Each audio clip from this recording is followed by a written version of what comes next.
سلامونه او نیکې هیلې هیلهمند یم چې جوړ او روغ به یاست. په دغه ورځ کې که د پاکستان جګړه چې سوې وه، په دغه جګړې کې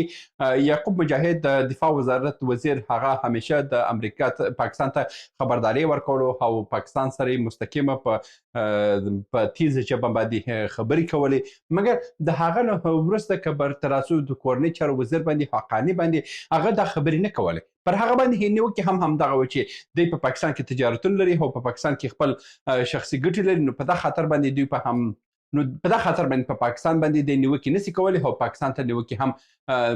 پاکستان ته خبرداری او هشدار هم نه ورکوي. خو په دغه ورځ کې هغه دی راڅرګند شو او پاکستان ته هم هغه کومې خبرې چې درلود هغه خبرې وکړه. نن په دغه ویډیو کې تاسو ته وایم چې د حقاني خبرداری او د حقاني دغه سټیج ته راتلل او د پاکستان په ضد باندې خبرې کول دا د افغان ځواکونو دپاره څه ګټه لري او د افغانانو او دپاره څه ښه زیری دی او د پاکستان دپاره څه بد خبر کیدلی شي. ځو پر موضوع باندې خبرې کوو، تر اضافي خبرې تېرېږو. یو خبره چې ده هغه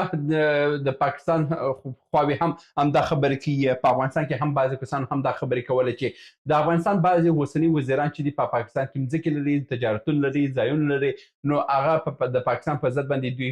خپل بدې خبرې ځکه نه کوي چې هلته ګټې په تاوان کې دي. او یو خبره هم چې نیوکه هم چې وه هغه پر حقاني باندې وه چې په دغه ورځ کې دوی خبرې نه کول، مګر د دفاع وزیر چې و هغه پاکستان ته یې خپل خبرداری ورکولو او خپل د جنګ آمادګیانې ولري او په جګړه کې هم دوی د ډیورنډ فرضي کرښې ته ورسېدل او حملې هم کول چې تاسو جګړه دوام ورکوي.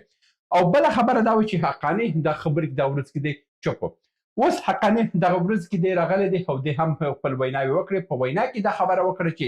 د پاکستان سره چې د ټي ټي پي کومه ستونزه ده دا د پاکستان خپل کورنۍ ستونزه ده او دا پر افغانستان باندې هیڅ داسې نه لري او افغانستان ورسره هیڅ مرسته هم نشي کولی. یعنې دا په مستقیمه ډول باندې پاکستان ته یو خبرې ورکوي چې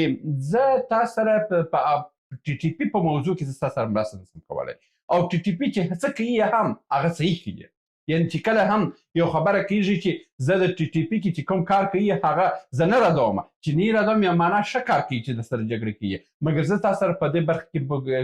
مرسته ځکه نشم کولی چې هغه ستاسو کورنۍ ستونزه ده او هغه کې چې کوم بلاوې تا جوړ کړي هغه ستا خپله ده. بله خبره چې کړې ده هغه دا خبرې کړې چې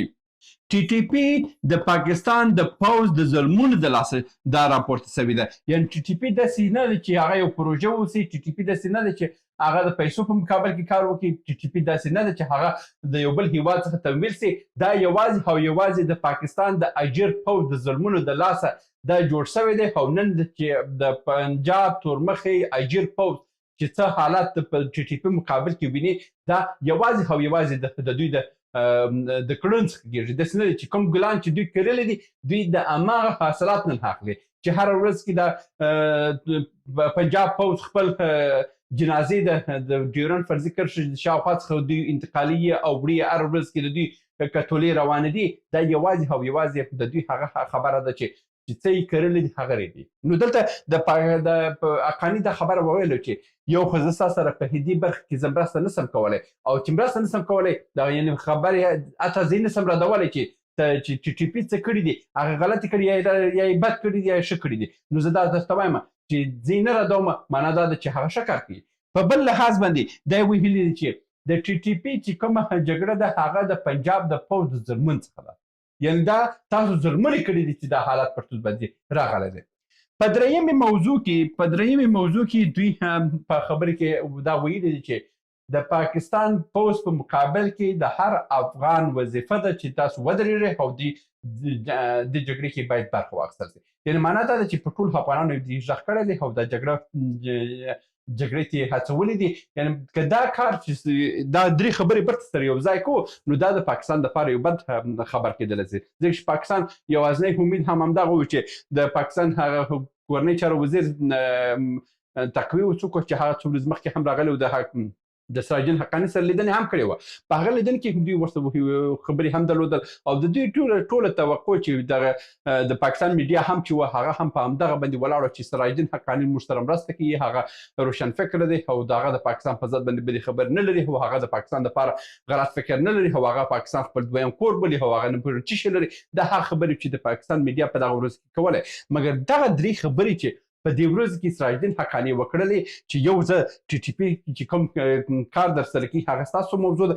موږ په دې برخه کې تاسو سره مرسته نه کوو. دی په مستقیمه ډول باندې وویل چې دا کوم مذاکرات چې سوي دي، دا کوم جلسې چې په ترکیې کې دي، په قطر کې دي، په هر خوا کې دي، دا زموږ دپاره بالا حیثیت نه لري او پاکستان هم سوسپل کار دی، ټي ټي پي هم سوسپل دی، ورسره جنګېږي چې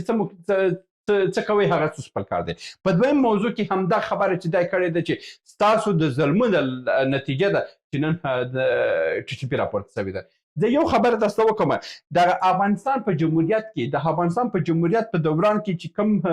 جګړې زور واخیستلو، که زه تاسو ته ووایم که 10 دانې طالب دوی په عقیده باندې او د طالب دپاره یې کار جګړه کوله 90 سلنه د مجبوریت تللي وو، طالبان ته تللي وو. هغه ځکه چې په داسې هغه ځکه چې ډېر ظلمونه ورسره سوي وو. داسې کسان زه پېژنم، داسې کسان چې زه پېژنم چې زموږ خپلوان وه. په مکتب کې استاد و چې نوم یې به واخلم استاد محمود، دی هلته په مکتب کې استاد هم ویه، مګر همدغه د جمهوریت کسانو دی په دې خاطر نه پرېښولو چې یاره تا ژر نه پوهېږم یو غټه ده یا نه پوهېږم ته ولې درېشي نه کوې یا ته نه پوهېږم، یعنې په ډېرې جزئي شیانو باندې دا خلک یې مجبوره کړه چې دوی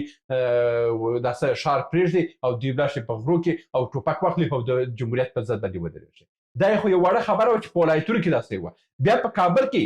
داسې کسان راتله چې په محکمو کې ستونزې درلودل، د هماغه محکمو دپاره په کلونو باندې په کابل کې بیچارهګان پرته وه، حتی د سترې محکمې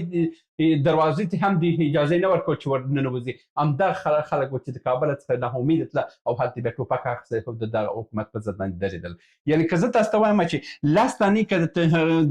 که د مدرسو کسان وه، 90 دانې د مجبوریت او د ډېر ظلم او د وحشت څخه د جمهوریت څخه ولاړه او د طالب په کې ودرېده او د جمهوریت په ضد باندې هم خپل ټوپک یې واخیسته او د جګړې شروع کړه. چې زما په مکتب په دوران کې هم ډېر د مکتب صنفیان وه، همدغه مجبوریتونه وو، همدغه ظلمونه وو، همدغه نارواوې وو چې یو څوک به په فساد او په چور باندې یو موټرانې درلودل او راته په همدغه خوار و غریب باندې